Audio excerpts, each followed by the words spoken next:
بندے سے گناہ سرزد ہو جاتا ہے اور وہ معافی مانگ لیتا ہے تو اللہ کو وہ بندہ بڑا ہی اچھا لگتا ہے۔ انسان کے اندر چونکہ یہ دونوں چیزیں رکھی گئی ہیں تو کبھی کبھی اس سے گناہ بھی سرزد ہو جائے گا۔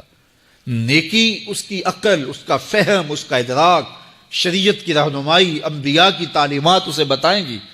کہ وہ نیکی کے راہ پہ چلے، لیکن کبھی کبھی بائیں سمت سے جو خواہشات اور آرزو ہے وہ بھی اس کو گھیر لیں گی اور اچانک اس سے کبھی کوئی گناہ بھی ہو جائے گا۔ اور اگر اچانک اس سے کبھی گناہ ہو گیا، کبھی آنکھ بھٹک گئی، کبھی خیال بہک گئے، کبھی سوچ میں آوارگی آ گئی، کبھی زبان نے میلا لفظ بول دیا، تو پھر کیا ہے کہ پھر فوری معافی مانگ لے۔ مومن جب گناہ کرتا ہے تو ایسی کیفیت ہوتی ہے جیسے ابھی احد پہاڑ تلے آ گیا ہے، اگر اس نے توبہ نہ کی تو کچل دیا جائے گا۔ اللہ اکبر، تو پھر فوری معافی مانگتا ہے تو یہ اللہ کو بڑا ہی اچھا لگتا ہے۔ اللہ کہتا ہے فرشتوں سے کہ دیکھو میرا بندہ آخر میری دہلیز پہ آیا نا، تم گواہ ہو جو میں نے اس کے سارے گناہ معاف کر دیے۔ تو گناہ کے بعد جو شرمندگی ہے، دیکھیے ایک اور جملہ کہتا ہوں، نیکی کرنے کے بعد جو تکبر پیدا ہوتا ہے کہ میں بڑی نیکی کر لی ہے اور باقیوں کو بندہ حقیر سمجھنے لگتا ہے، اور اس سے کوئی غلطی سرزد ہو جائے اس کے بعد شرمندگی ہوتی ہے اور اپنے آپ کو چھوٹا سمجھنے لگتا ہے اور اللہ سے معافی مانگتا ہے، تو اس نیکی کرنے کے بعد وہ جو آپ کے اندر تکبر اور رعونت اور عجب پیدا ہوا، اس سے کہیں بہتر ہے کہ آپ سے اگر کوئی خطا سرزد ہوئی تھی تو اس سے آپ کے اندر عجز اور توبہ کا جذبہ پیدا ہوا۔ اور اللہ کو یہ بڑا پسند ہے کہ کوئی بندہ، چونکہ ممکن ہی نہیں ہے کہ جب انسان ہے اس کے اندر یہ خواہشات رکھی ہیں تو کبھی اس سے، یہ انبیاء کی ذوات ہیں جو پاک ہیں،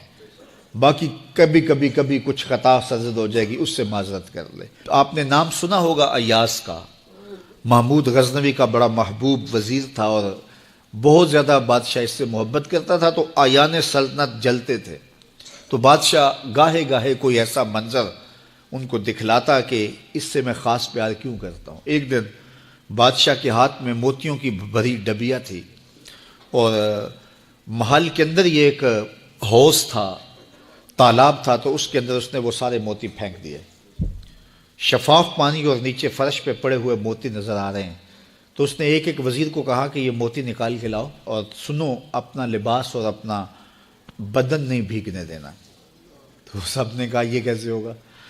کہ موتی بھی تہہ سے نکال کے لائیں اور بدن بھی اور کپڑے بھی نہ بھیگیں؟ تو دوسرے کو کہا، اس نے کہا حضرت یہ کیسے ہوگا، یہ شرط ہٹائیں تو پھر میں نکال کے لاؤں۔ جب بات آئی ایاز کی تو ایاز نے فوراً چھلانگ لگا دی،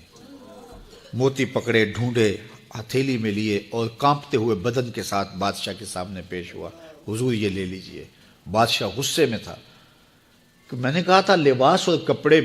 بھیگنے نہیں چاہیے، تیرے بدن سے پانی نچڑ رہا ہے، تیرے لباس سے پانی نچڑ رہا ہے، یہ کیا؟ تو ایاز نے ہاتھ باندھ کے کہا بادشاہ سلامت، آپ کے دو حکم تھے،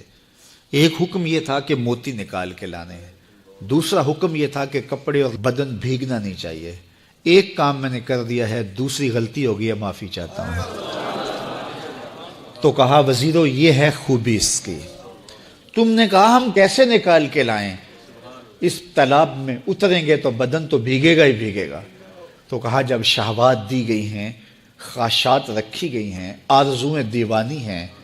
اور پھر اس کائنات کے اندر رہ کر کے حضرت انسان کبھی تو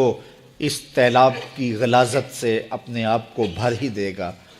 تو پھر کمال کیا ہے کہ نیکی کے پھول پیش کر دے، سجدے کے موتی پیش کر دے، رکوع اور قیام کے موتی پیش کر دے،